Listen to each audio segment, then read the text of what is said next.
जय माँ काली, भारत माता की जय।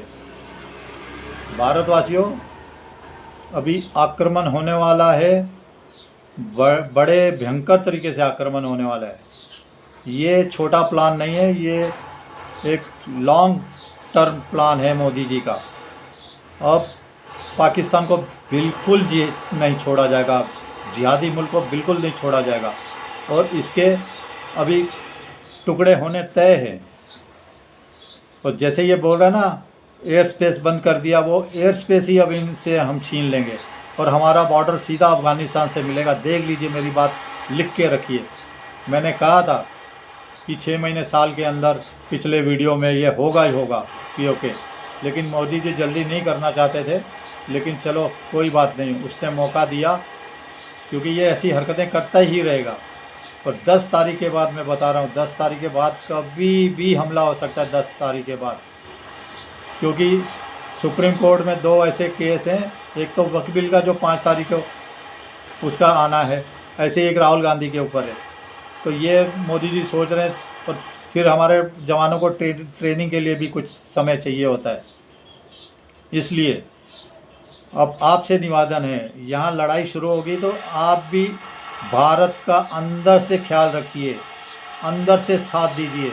अंदर के जिहादी, अंदर के आतंकवादी हज़ारों में हैं, लाखों में हैं।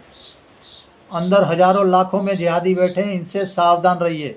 ये अंदर भी दंगा कर सकते हैं उस समय। आप सब लोग बचिए। ये भाई चारे वाला छोड़िए, भाई बन के ये लोग चारा बनाते हैं, उससे सावधान रहना जब लड़ाई होगी। मैं सारे सनातनियों को कह रहा हूँ। और इसी के साथ मैं जवानों को कहना चाहता हूँ, जवानों, भारत के बहादुरों, भारत के सच्चे सपूतों, अब इम्तिहान की घड़ी आ गई है, बहुत नज़दीक आ गई है। भारत की रक्षा तो आप करोगे ही, लेकिन आपको अपना भी ध्यान रखना होगा। आप सब, बिना एक भी आप लोगों को खरोच लगे या आए बिना, अपने टारगेट को पूरा करने की कोशिश करें। और दुनिया में इस धरती के ऊपर पूरा एक नया इतिहास, जिसमें आपकी स्थिरता, दृढ़ता और वीरता के साथ ही भयानकता नज़र आनी चाहिए। भयानकता, जवानों, आपकी भयानकता तो एकदम उच्च लेवल पे जानी चाहिए, क्योंकि इसके बिना अब शांति संभव ही नहीं है। फिर मैं कहता हूँ, आपकी स्थिरता रखिए, दृढ़ता रखिए, वीरता के साथ भयानकता, भयंकरता अपनी बिल्कुल दिखाइए अब दुनिया को, और अपना भी पूरा ध्यान रखिए। मेरी कामना है कि आप बिना कोई खरोच आपके कि हमारे किसी भी जवान पे आए, आप अपना टारगेट जो भी दिया गया हो उसको पूरा करें। मेरे साथ ही पूरे सनातनियों की कामना है कि अब कराची, लाहौर, रावलपिंडी में आप भगवा ध्वज फहराएं। सनातनियों की इतना ऊंचा माथा कर दें, इतना ऊंचा दुनिया के अंदर सिर कर दें कि कई सदियों तक हमारे जवानों आपको याद किया जाए, इतिहास में याद किया जाए। आज भी इतिहास में आपके नाम है, आपके शौर्य, आपके बाबा परदादा की, हमारे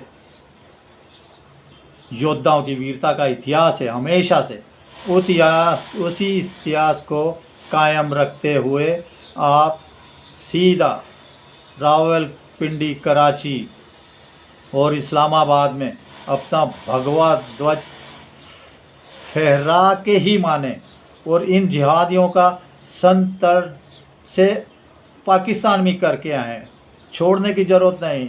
ये मिलिट्री बेस पे ही हमले इनके करें, इनको मारें। मेरा अनिल कुमार प्रभाकर और मेरे पूरे परिवार का साथ आपके साथ है। अगर मेरी ज़रूरत पड़ेगी, मैं आपको कोई राशन पानी, दाना पानी है, कोई दवा दारू पहुंचा सकता हूं, तो मैं वहां पे बॉर्डर तक जाने के लिए तैयार हूं। मेरी 60 साल उम्र है, मैं फिर भी भयंकर तरीके से, इतना क्रोध है मेरे ऊपर। और इसी के साथ हमारी माँ भद्रकाली और हमारे देवों के देव महाकाल जो हमारे भोले बाबा हैं, उनका आशीर्वाद तो हमेशा ही बहादुरों आपके साथ रहता है। हमारे देवी देवताओं का आशीर्वाद आपके साथ हमेशा बना रहता है। लेकिन देश के बच्चे का, सनातनियों का, फिर मैं सारे देश का नहीं कह रहा हूँ, सनातनियों का, बच्चे का साथ आपके साथ है, पूरे भारत के सनातनियों का। और मेरा अनिल कुमार प्रभाकर और मेरे पूरे परिवार का साथ है। अगर मैं कुछ कर पाया तो मैं बॉर्डर पे पहुंचने की कोशिश करूंगा। आपसे जो भी आपका बैग उठाना हो, कोई पानी आपको चाहिए, कोई दवा दारू चाहिए, वो ले जाने के लिए तैयार हूँ। मेरा इतना खून खोल रहा है, अब हमने पाकिस्तान को छोड़ना नहीं है। जवानों, बहादुरों, सनातनियों, देशवासियों, अपनी एकता दिखाने का सही समय आ गया है। अपनी आपकी एकजुटता, चलो जवानों की बहादुरी और उसकी जीत की शुभकामनाओं के साथ भारत माता की जय। जय श्री राम, जय श्री हनुमान, वंदे मातरम, जय हिंद।